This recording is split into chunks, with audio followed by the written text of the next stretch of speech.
Right, okay, so we're going to have a look at On the Road today, and we're going to go through and explain some quite key concepts. They're not necessarily in the specification like this, but it's kind of applying what we've learnt and putting it into the specification.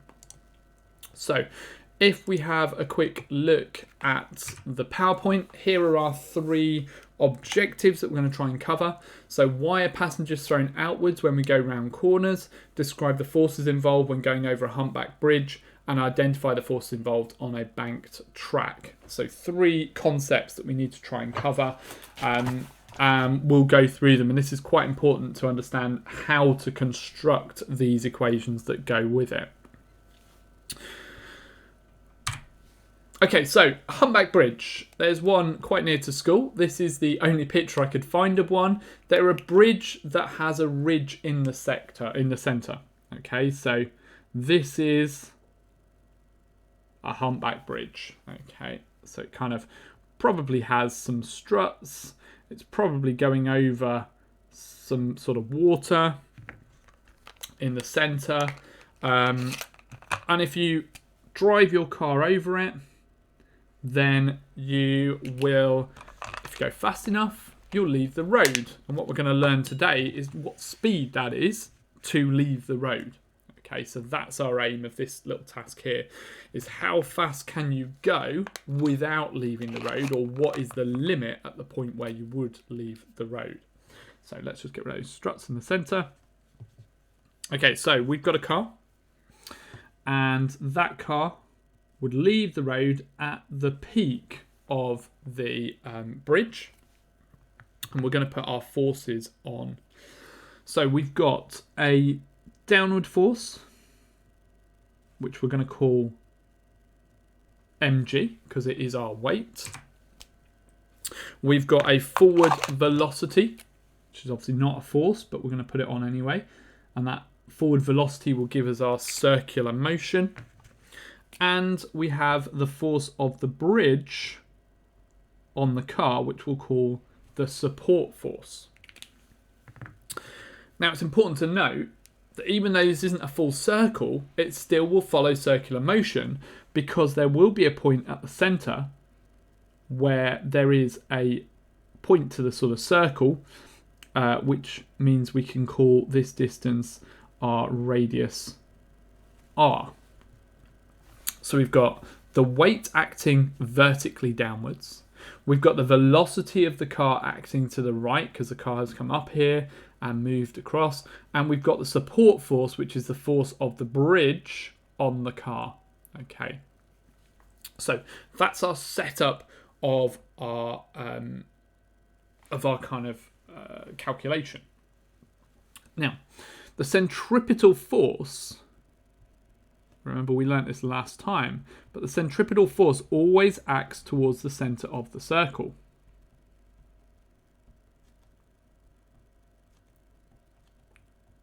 So centre of the circle, which in this case we could call it, I don't know, let's call it B.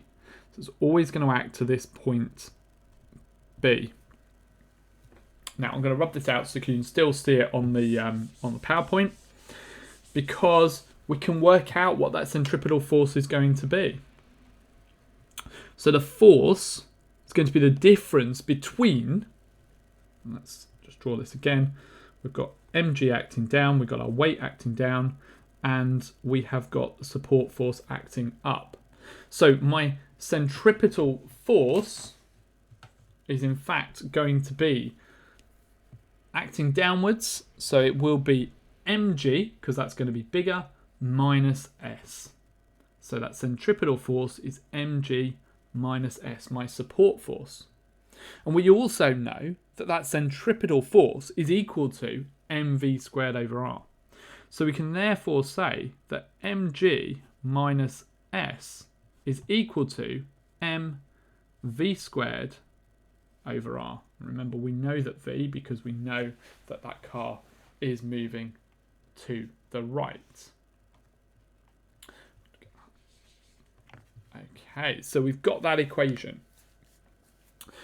Now, if that vehicle is going to lose contact with the bridge, So looking at the bridge diagram, if that vehicle is going to lose contact, then S will go to 0. That's our limiting case. If S is 0, it's no longer touching the bridge. So when the support force, S, is 0, then the car is airborne. It means we've just kind of lost that little bit of, well, we've basically jumped the bridge. We've kind of jumped the bridge. So when that happens, we can now look at this equation again. So we've got mg equals, because we've lost the s has gone, mv squared over r. Now we can cancel those two m's. So we're left with g is equal to v squared over r. And in fact, we're just going to change that v to be v naught because this is the velocity at which we do leave the surface. So therefore, we can say that v naught squared is going to be equal to gr.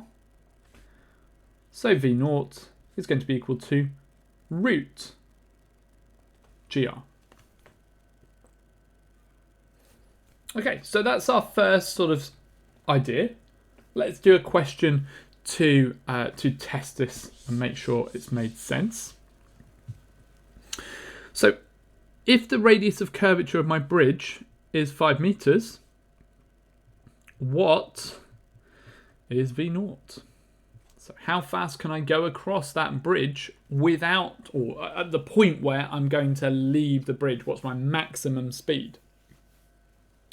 So we know, we've just learned that v naught squared is equal to gr.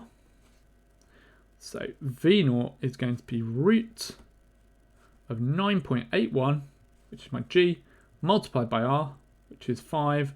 And if I do that on my calculator, so 9.81 multiplied by 5, and then root that answer, I'm going to have an answer of 7.00, so 7.0 meters per second. So I could do 7 meters per second on a bridge that's got a radius of curvature of 5 meters and just start to leave the bridge. If I go faster than 7 meters per second, I'm going to definitely leave the bridge. And if I go less than 7 meters per second, then I'm going to stay on the bridge. So 0 up to 7 meters per second, I'm going to stay on the bridge.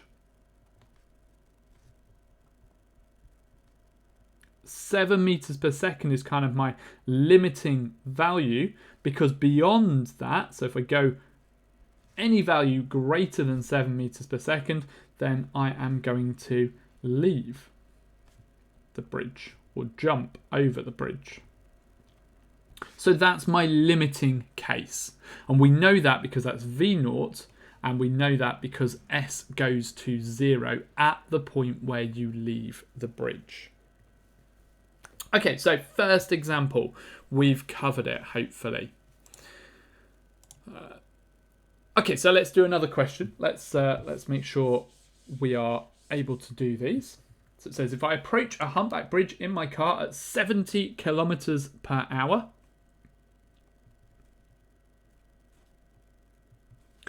so 70 kilometers per hour, and the radius of curvature of the bridge is 30 meters, this is a much shallower bridge, will my car take off? So basically I want to know what v naught is for that bridge. So I don't really need to do anything with this yet. We'll deal with that one later on.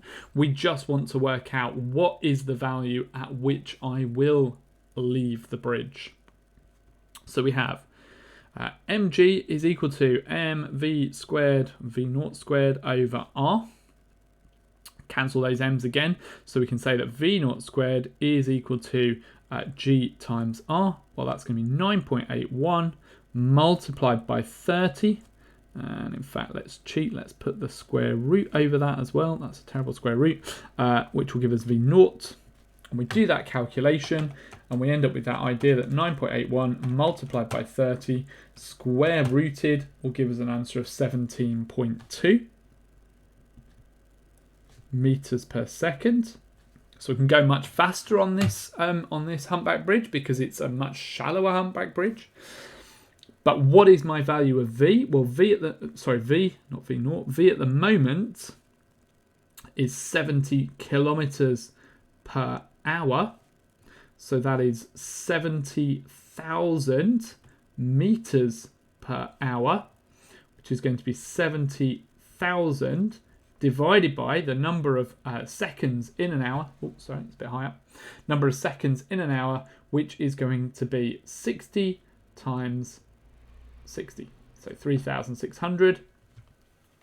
So 70,000 divided by 3,600 will give us an answer of 19.4 meters per second.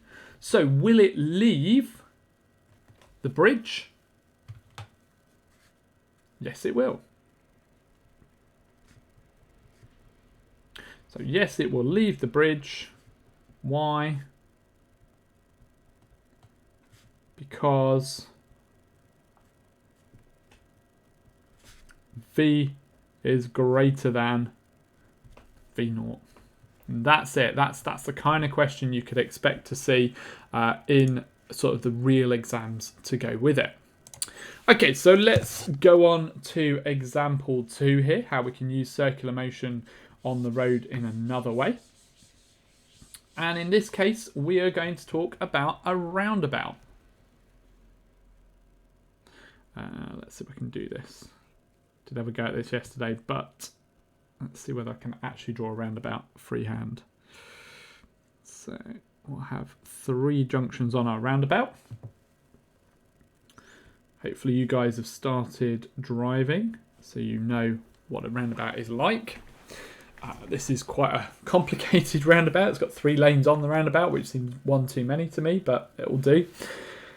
What are we talking about when we talk about centripetal or circular motion with roundabouts? Well, we're talking about the force that's pulling the car in towards the centre. The car, if it didn't have this force, would go off at a straight line. It would go off at a tangent to how it entered the roundabout. So what force am I talking about? I'm talking about a frictional force. So here is the car moving around the roundabout. It has a forward velocity. Remember that is a single direction, but it also has, from the 2 sets of tyres, 2 lots of frictional force that both act towards the centre of the circle. So the car itself is using that frictional force to change the direction. Remember that circular motion happens when we have a force acting towards the centre of the circle that changes the direction of that velocity, causing there to be an acceleration into the middle, which means that car will move around in a circle. Okay, so that's the situation we're talking about. So our frictional force towards the centre is going to literally be mv squared over r. Now we're talking about the limit where there's no slippage. So limit of friction, almost. To go beyond this, you're going to sort of lose it and your car will go off at a tangent to it.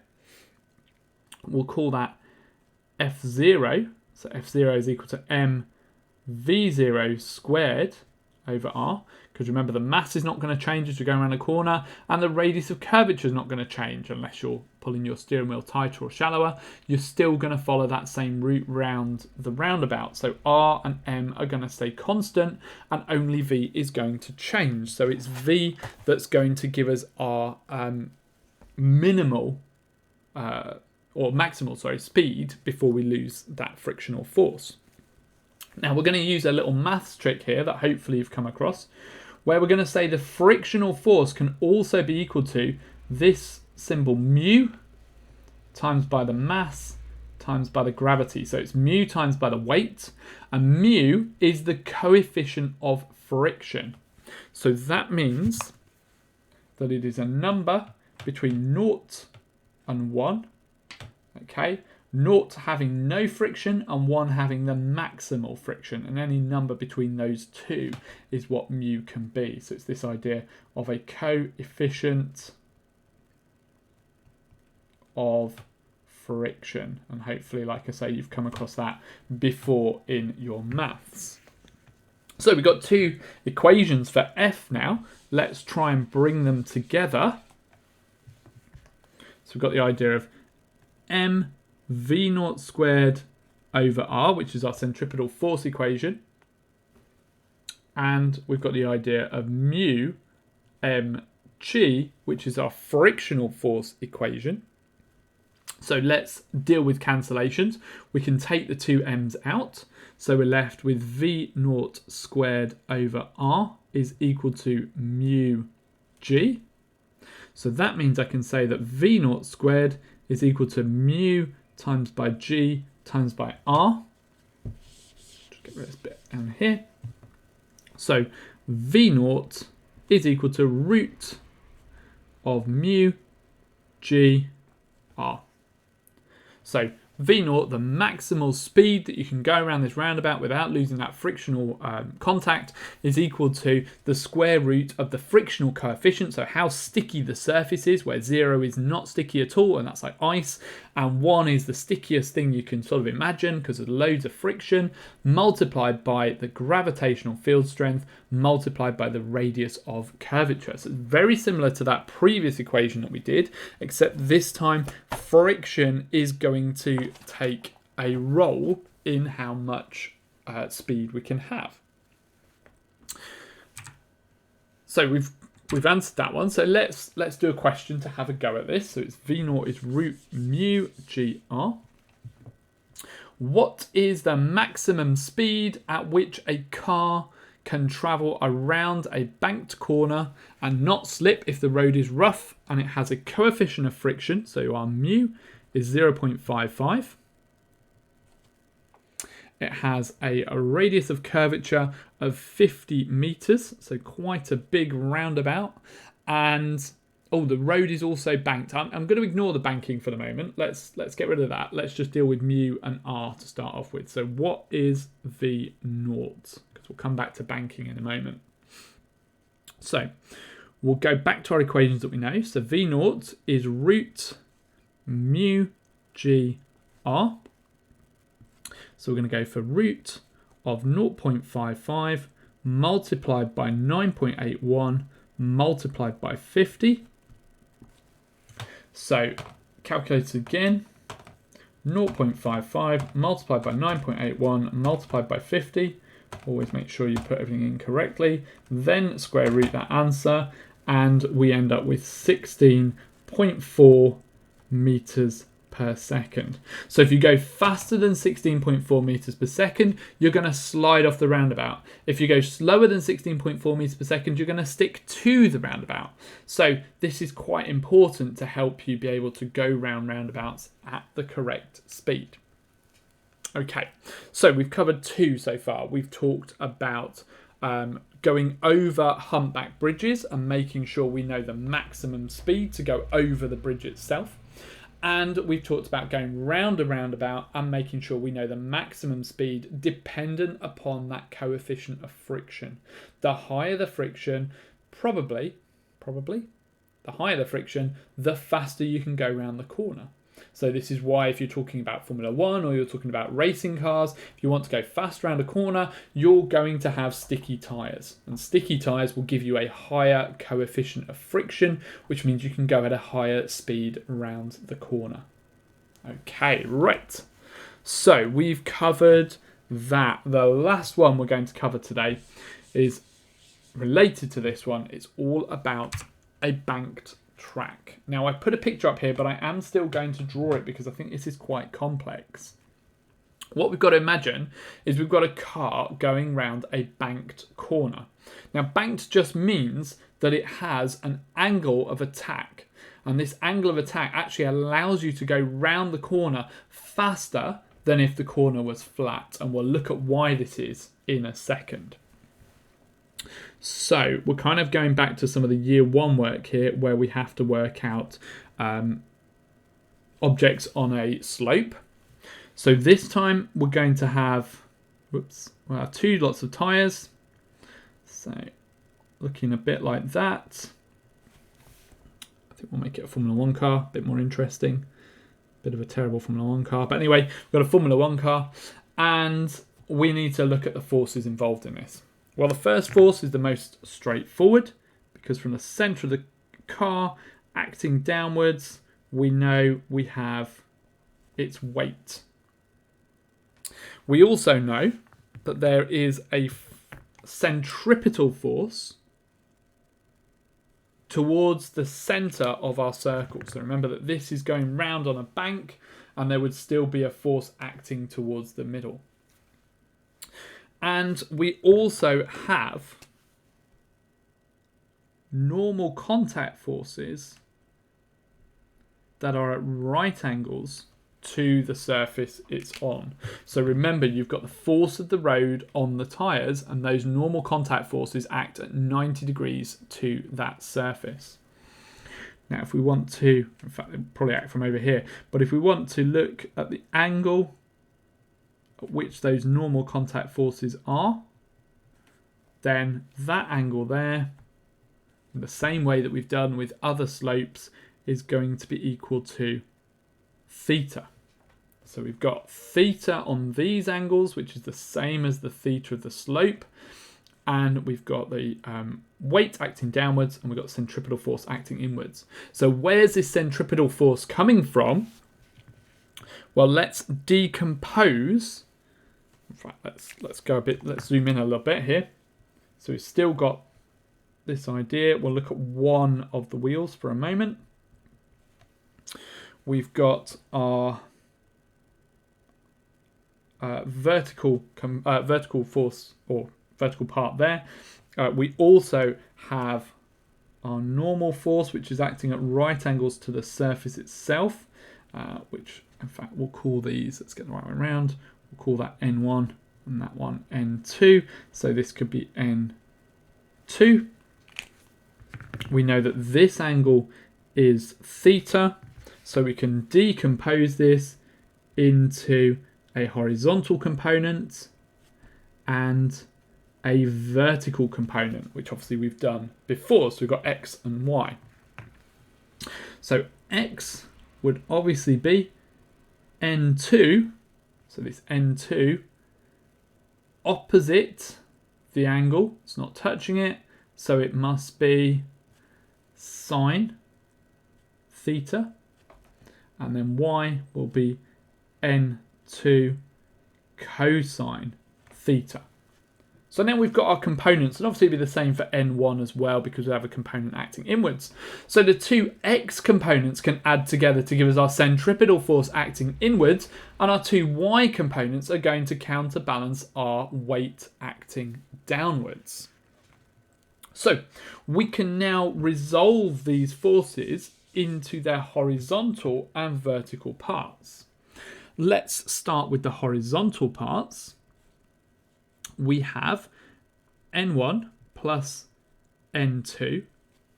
Both are the sine components, so sine theta, and we know that that's going to be equal to our centripetal force, so mv squared over r. We have our vertical component as well, which is going to be N1 plus N2 cosine theta, and that is going to be equal to mg. Because remember that my weight acting downwards is going to be equal to my vertical components of both N1 and N2, and my centripetal force acting to the centre is going to be equal to my horizontal components of N1 and N2. Hence we get these two equations here. So we need to think about two things here. If the speed is too great,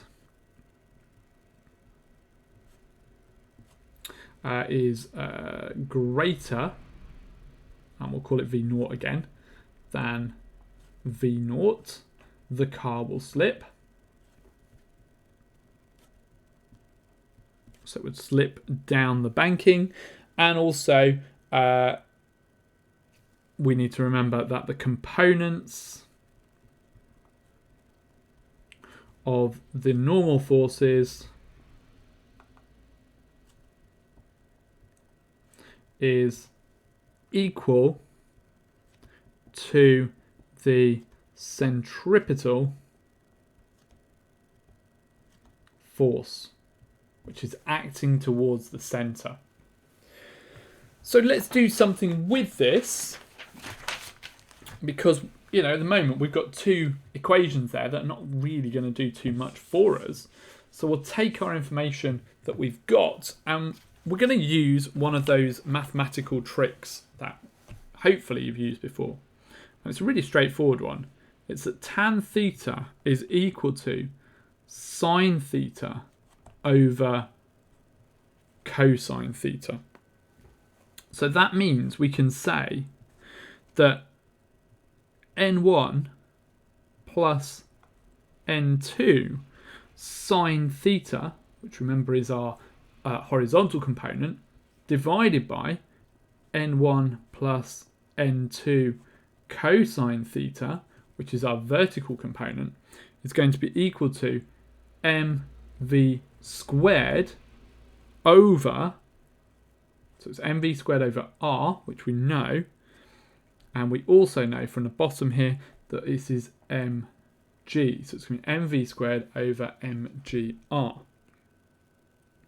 So we can simplify this. Let's simplify it on our steps. We're going to get rid of the n1 plus n2 on both counts. So we'll be left with sine theta over cosine theta. And we're going to cancel the m's. Is going to be equal to v squared over gr. We also know that sine theta over cosine theta is tan theta.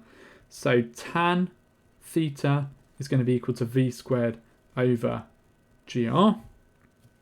So therefore, can I fit it in just about, v squared is going to be equal to gr tan theta. So that is going to give us our maximum speed that we can go around a banked corner without slipping off the side. And notice there's no friction in this. We're not worrying about the friction here because we are just going to care about those components of the normal forces. Okay, so let's do a question. Did I put one on here? I've done that. Oh, we'll come back to those in a minute. Okay, so we'll do a question. Oh, I've got one ready here. So, if theta is less than 5 degrees, then prove the velocity, oh, can't see, hang on, then prove the velocity is around 18 meters per second for a curve of radius 360 meters. So it's a prove question. So we're trying to prove what we know. Okay, well, first of all, you would go back and you would do all those steps unless you can remember the answer. I can, so I'm going to say it's v squared is gr tan theta. So g is 9.81, r is 360, and we got tan of 5 degrees. Be very careful here because you need to be in degrees because it's a 5-degree angle here. So don't forget you'd have to change your calculator to be in degrees. So it's going to be 9.81 multiplied by 360 multiplied by tan of 5, which will give us an answer of 308.97. But this is not the full answer because remember this is v squared. So v is going to be the root of that 308.97, which is going to give us an answer of 17.6 meters per second, which is approximately equal, depending upon your significant figures, to 18 meters per second. So we have managed to prove that QED.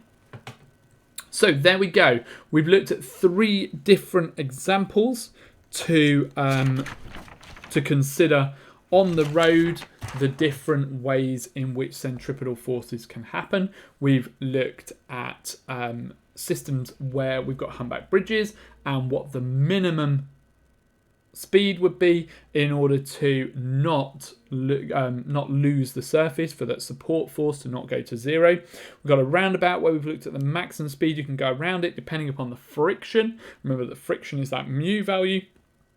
And we've looked at a banked track, which allows us to work out how fast we can go round the corner before we lose that ability to go, before we sort of start to slip, before we will move down towards the centre. Okay, so hopefully, ladies and gentlemen, that's answered some of the bits that you need to do. And we will look at this, we'll carry this on in the next lesson.